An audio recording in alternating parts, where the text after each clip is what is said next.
기도하겠습니다. 성부와 성자와 성신의 이름으로 기도합니다.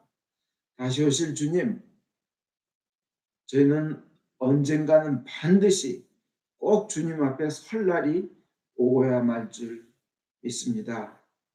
그날이 반드시 주님 앞에 설 그날이 올 때 주님께서 원하시던 그 기쁜 사람이, 기뻐하시는 사람이 되게 하여 주시옵소서. 예수님 이름 받들어 기도하였습니다. 아멘.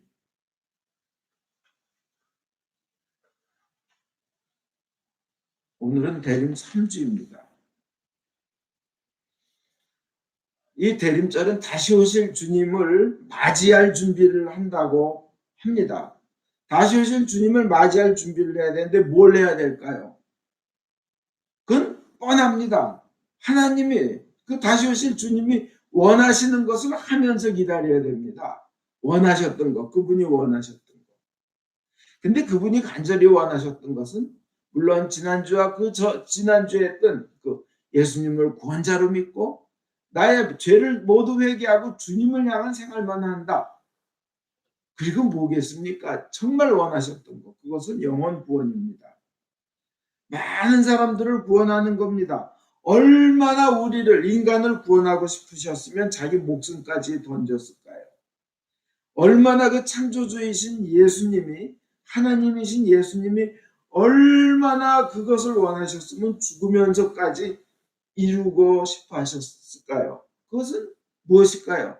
인간의 구원입니다. 그것은 예수님의 꿈이고 생명을 던진, 목숨을 바친 한 맺힌 소원입니다. 한 맺힌 거예요. 목숨을 바칠 정도로 그렇게 고통을 받으며 찢어지며 피 흘리며 모욕당하며 울며 불며 넘어져서 뒹굴며 그러면서도 끝까지 이루고 싶으셨던 것이, 십자가에서 그렇게 죽어가면서도 이루시고 싶으셨던 것이 인간의 구원입니다. 그러면 우리는 그 다시 오실, 맨 처음에 오셨을 때는 약한 아기로 오셨다가 약한 자로 막 죄인처럼, 죄도 없으신 분이 돌아가셨어요. 당하셨어요. 그냥 바보처럼 당하셨어요. 바보처럼. 근데 그분이 이제 심판자로서, 권능자로서 오시는데 기다리는 그분을 맞이할 사람들이 해야 될 건 뭘까요?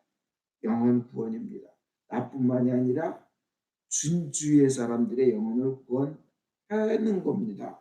그것이 하나님이 원하시는 겁니다. 그레이트 커미션입니다. 가서 제자 삼으라는 거예요. 마태복음 28장 19절에, 그리고 마가복음 1장 38절에 가자, 거기에서도 전도해야 된다, 나는 이 일을 하러 왔다 그러셨어요.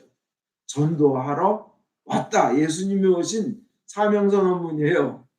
목적선언문입니다. 전도하러 왔다는 겁니다.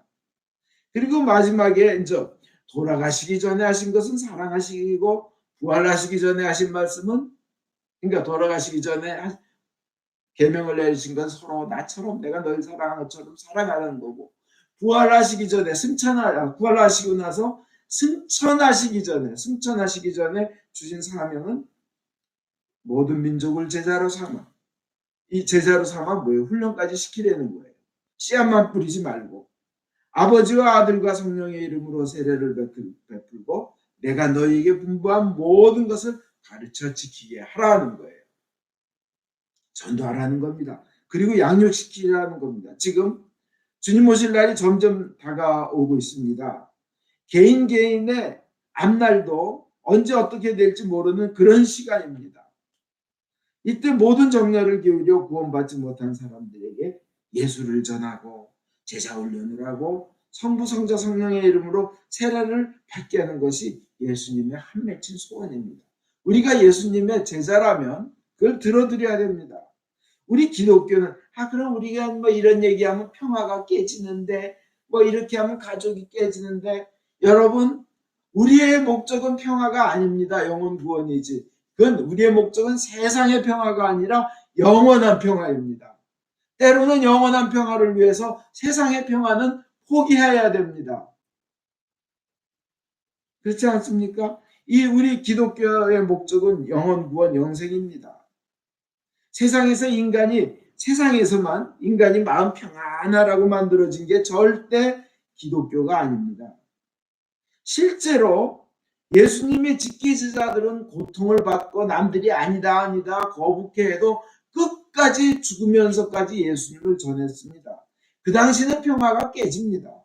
그러나 영원한 평화 때문에 비교할 수 없는 큰 것을 위해서 우리는 주님의 이 영생 구원을 전해야 됩니다. 기독교는 그저 사람들끼리 선하게 살고 착하게 살라고 만든 건 절대 아닙니다. 그래서 다른 종교와 다 같다고 그런 식으로 말해도 안 됩니다. 다른 것들은 잡것이고 기독교만 유일한 구원입니다. 물론 다른 종교에도 물론 진리가 있고 가치가 있고 평화가 있고 사랑이 있고 보람이 있습니다. 그러나 구원을 향한 길은 우리 예수님을 믿는 길 하나밖에 없다는 것입니다. 그런 우리 인간들은 언제 어떻게 될지 모릅니다. 그저 이틀 전 밤에 켄터키 어느 도시에 갑자기 토네이도 회오리 바람이 불어와서 한 마을이 다 쑥대밭이 돼버리고 100여 명이 죽었습니다. 또 멕시코 거기에서는 이민자들을 태우고 있던 트럭이 넘어져서 50몇 명이 그냥 죽어버렸습니다. 최근에 계속 누가 돌아가셨다 병원에 입원했다는 연락이 계속 옵니다. 70대 중반의 어떤 분인데 백신 안 맞고 마스크 없이 다니시다가 코로나 걸리셔서 그 다음에 뇌경색 스트로크가 와서 병원에 입원하셨는데 오늘 내일 호흡기를 뗀다고 합니다. 얼마나 가슴 아픈지 몰라요. 언제 우리의 앞날이 어떻게 될지 모른다는 겁니다. 동시에 개인의 종말이 이게 반드시 온다는 겁니다. 인류의 종말도 반드시 옵니다. 개인의 종말도 반드시 옵니다. 생명의 마지막 순간이 있습니다. 물방울이 참 어떤 때 비눗방울, 물방울 영롱하고 아름답게 어떻게 이렇게 아름다운 물방울이 있을까 하고 근데 그거 탁 터지는 순간이 옵니다. 아무리 무대의 조명이 화려하고 신나도 전기 스위치를 내리면 암흑이 돼버리고 깜깜해지고 그것이 끝나고 나면 청소해야 될 쓰레기들만 남을 때가 많습니다. 아무리 찬란했다 해도 우리 인생에는 또 우리 인류에게는 하늘문이 닫힐 때가 옵니다. 그때 마지막이 옵니다. 다 끊어집니다. 누구도 예외 없이 그 순간이 다가옵니다. 제가 임종의 현장에 가서 기도드릴 때 보면 거기서 느끼는 건 있습니다. 이렇게 돌아가시고 계시는 분들 그리고 돌아가신 후 이렇게 보면 그냥 아무 표정 없이 그냥 잠잠히 계세요. 물론 가끔 호흡을 몰아하시는 분도 계십니다. 그때 느끼는 거는 이렇게 그분의 시신 조금 전까지 숨쉬던 시신 근데 가셨어요. 느끼는 건 이제 끝났다. 더 이상 이분을 느낄 수 없다. 현재 눈앞의 모습은 영원히 떠난 아무 생명 없는 죽은 물질일 뿐. 그게 너무 이상해요. 조금 전까지 살아계셨던 그분이고 존경받고 하던 분인데 그냥 이건 그냥 죽은 물질, 시체 이제 끝이라는 느낌이 확 엄습합니다. 근데 놀라운 것은 믿는 이들에게는 다른 것이 시작됩니다. 새 생명으로 가셨네. 천국으로 가셨네. 아름다운 희망이 있네. 참 이것을 교차하면서 영생을 느끼고 신기합니다. 그래서 우리는 전도를 해야 되는 겁니다. 전도를 해서 영원한 생명으로 인도해야 하는 겁니다. 여러분 그리고 반드시 우리가 가르치고 전해야 될 것은 죽음으로 끝이 아니라는 겁니다. 죽음 후에 지옥이 있다는 겁니다. 성경이 말씀합니다. 종말도 있고 죽음이 끝이 아니고 그 다음에 삶이 있다는 겁니다. 어떤 사람이 자기가 아주 많은 죄를 짓고 해서는 안 될 일을 하고는 괴로움이 다가오니까 제가 전도하러 갔을 때 그냥 죽어버릴 거야 그러더라고요. 그래서 너무 괴로우니까 그러겠죠. 제가 드렸습니다. 죽음 후에는 지금과 비교할 수도 없는 고통이 기다리고 있을 겁니다. 지금 이 제 말씀을 받아들이고 회개하고 예수님을 믿고 영생을 얻으십시오. 죽음으로 끝이 아닙니다. 그 다음에는 엄청난 고통이 있습니다. 그랬더니 그분이요, 움찔해요. 수십 년이 지났지만 지금까지 열심히 삽니다. 자기도 예수를 믿고 싶다고 합니다. 많은 애들이, 한국에서는 20대 애들이 많이 죽는데요. 그 통계가 대부분, 거의 대부분이 그 젊은 애들의 죽음은 자살이래요. 죽음으로 도피하고 끝내고 싶은 거죠. 그래서 우린 전도해야 됩니다. 죽음이 끝이 아니다. 죽음 후에 지옥이 있다는 걸 가르쳐야 되는 거예요. 죽음 후에는 지금의 고통 다 잊어버리고 영원히 살 길이 있다. 그 애들이 그래요. 애들이 그래요. 살 가치가 없다. 살 가치가 없다. 죽음으로 끝이라면 살 가치가 없을 수도 있어요. 그러나 죽음으로 끝이 아니기에 살 가치가 있는 것이에요. 죽음 후에 영원한 생명, 영원한 행복, 참된 진리로 살기 위해서 현재 인생을 나가기 때문에 무한한 가치가 있는 거예요. 끝도 없는 가치가 있는 거예요. 그래서 살아라. 그래서 전도해야 되는 겁니다. 지옥을 가르쳐야 되고 영원한 생명, 축복을 가르쳐야 되고 그래서 전도해야 되는 겁니다. 그리고 삶을 포기하지 않도록 끝까지 주님 앞에 성실하게 살도록 가르치는 겁니다. 그것은요, 세상에서 아무리 많이 배운 사람도 그것을 모르면 하나님 보시기에는 가장 무식한 사람이에요. 그러나 세상에서는 아무리 배운 거 없고 나이 많고 무능하더라도 죽음 후에 영원한 삶이 있다. 죽음 후에 지옥과 심판이 있다. 이것을 안다면 어떤 세상의 유식한 사람보다, 많이 배운 사람보다 제대로 알고 있는 거고, 많이 알고 있는 거고, 확실히 알고 있는 겁니다. 그래서 전도해야 됩니다. 그걸 가리키는 겁니다. 예수를 통하여 너는 영원히 참된 행복의 나라로 갈 수 있다는 겁니다. 모든 죄는 인간을 죽음으로 이끕니다. 물론 그 완전히 그 영생을 잊어버리게끔 하지 않는 죄도 있다고 성경은 되어 있습니다. 그러나 많은 죄는 또 죄가 죄를 낳고 죽음으로 이끕니다. 마치 조그만 못 하나를 물 위에 놓으면 가라앉는 것과 같습니다. 그렇지만 예수를 믿으면 큰 쇳덩어리도 하늘에 날라요. 비행기가 돼서. 예수를 믿으면. 보십시오. 죄는 책임을 져야 합니다. 그 결과는 죽음이고 가라앉음입니다. 그 다음에 그 죽음은 지옥으로 연결되는데 지옥은 꺼지지 않는 불이 활활 타오른다고 성경은. 그 활활 타오르는 불, 손 조금만 뎌도 얼마나 고통스러워요. 앞빛 하나만 밟아도 얼마나 아픕니까? 근데 영원토록 펄펄 끓는 유황불에 던져진다고 생각하십시오. 그것은 절대 가면 안 됩니다. 근데 그것을 안 갈 길이, 가지 않을 길이 있다고 창조주가 우리에게 가르쳐 주셨어요. 예수님을 믿는 길이다. 그러면 뭐예요? 우리는 그걸 받아들여야 됩니다. 그리고 지옥을 가지 않는 길을 하나님께서 열어주셨을 때 그렇게 귀한 자신의 자식까지도 죽여서까지 복을 줄 호의를 베풀었는데 그걸 다 거절하면 어떻게 돼요? 가야죠. 그죠? 그 전능하신 분이, 그 절대적이신 분이 우리를 그렇게 큰 호의, 자식을 죽여서까지, 죽게끔 해서까지 호의를 베푸셨다면 그걸 안 받아들이면요, 그건 하나님께 불순종하는 거고 거역하고 대드는 겁니다. 다른 종교에는요, 네가 잘해야 극락 간다, 천국 간다고 합니다. 그러나 우리가 믿는 우리 기독교는 우리 죄를 대신해서, 우리가 지옥 갈 것을 대신해서 그 죄값을 다 대신 치러주고 대신 갚아준 예수님이 있어서 내가 잘해서가 아니라 예수님의 공로로 극락 가고 천국 가고 영생을 얻는다는 겁니다. 이게 다른 종교와 우리가 믿는 참된 종교가 정반대 다른 겁니다.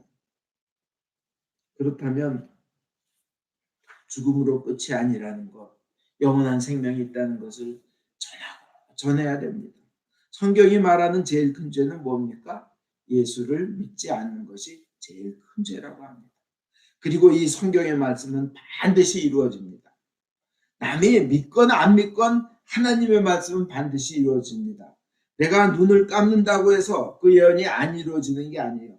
내가 그것을 나는 괜찮겠지, 나는 건너가겠지, 아닙니다. 예외 없습니다. 하나님의 말씀은 누구에게나 다 이루어집니다. 그 믿지 않는 이에게, 구원받지 못한 이들에게 죽음 후에 고통이 있다, 지옥이 있다는 성경 말씀도 또 반드시 이루어집니다. 성경의 예언, 예수님의 말씀, 그것이 반드시 이루어지는 예. 누가복음 19장 41절에 예루살렘을 예수님께서 보시고 우시면서 말씀하시죠. 예수님이 우셨어요. 이제 내 원수들이 돌아가며 진을 쳐서 너를 애워싸고, 돌아가며 진을 쳐서 너를 애워싸고, 예루살렘 성을 애워싸고 사방에서 쳐들어와 너를 쳐부시고 너희 성 안에 있는 백성을 모조리 짓밟아 버릴 것이다. 네 성 안에 있는 돌은 어느 하나 제자리에 얹혀 있지 못할 것이다. 그냥 막 이러시면서 울으셨어요. 근데 예수님의 말씀 그대로 이루어 주셨어요. 그 이후 38년 후에 디도라는 로마의 장군이, 티투스, 예루살렘을 쳐부시러 왔을 때 그냥 완전히 성을 에워싸서, 담을 쌓아서 물을 막아놓고 아무도 못 들어가게 안에 있는 사람도 굶겨 죽여버립니다. 그때가 또 6월절 돼가지고 그 예루살렘 성에서 6월절을 지키려고 오는 유대인들을 그냥 그 많은 숫자를 죽였는데 거의 10만 명에 해당하는 사람들이 사형을 당했다고, 거의 110만 명이 죽임을 당했다고 합니다. 그 당시에 유대인이 얼마 있는지 좀 모르지만 이건 요세푸스라는 그 역사학자가 쓴 글입니다.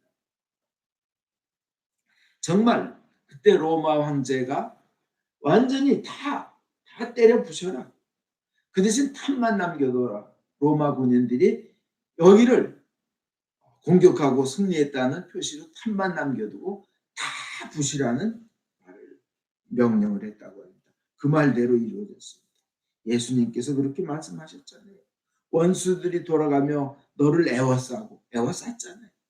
널 쳐부시고 백성 모조리 짓밟아버리고 성 안에 있는 돌 어느 하나도 제자리에 얹혀있지 못할 거라고 예언한 그대로 이루어진 겁니다.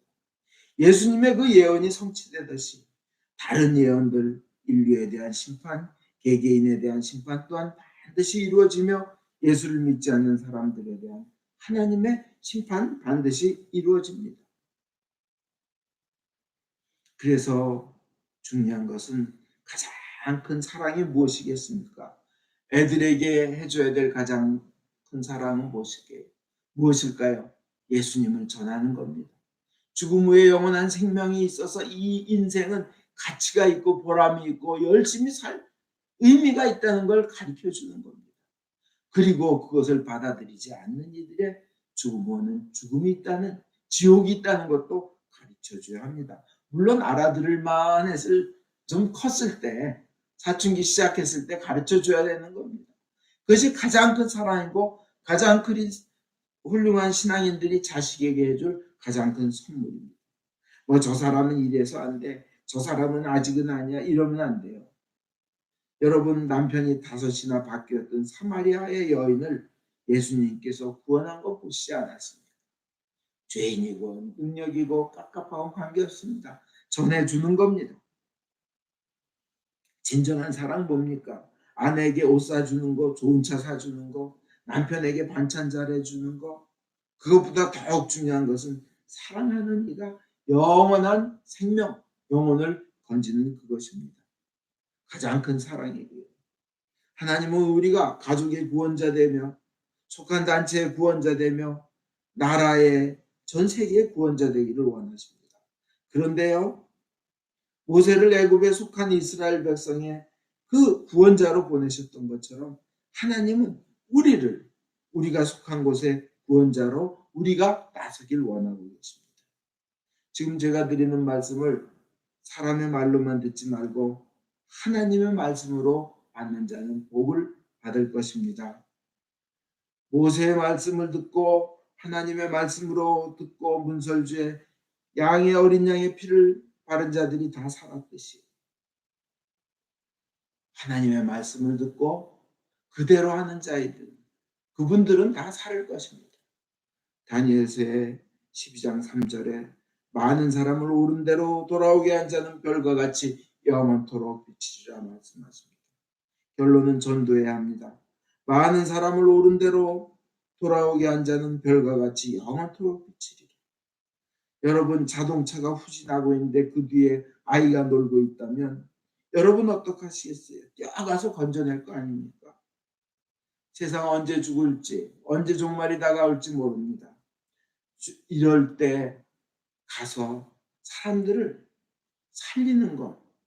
여러분 그렇게 하실 사람들일 줄 믿습니다. 주님 저 몰랐어요, 못 봤어요 이렇게 하시면 안 됩니다.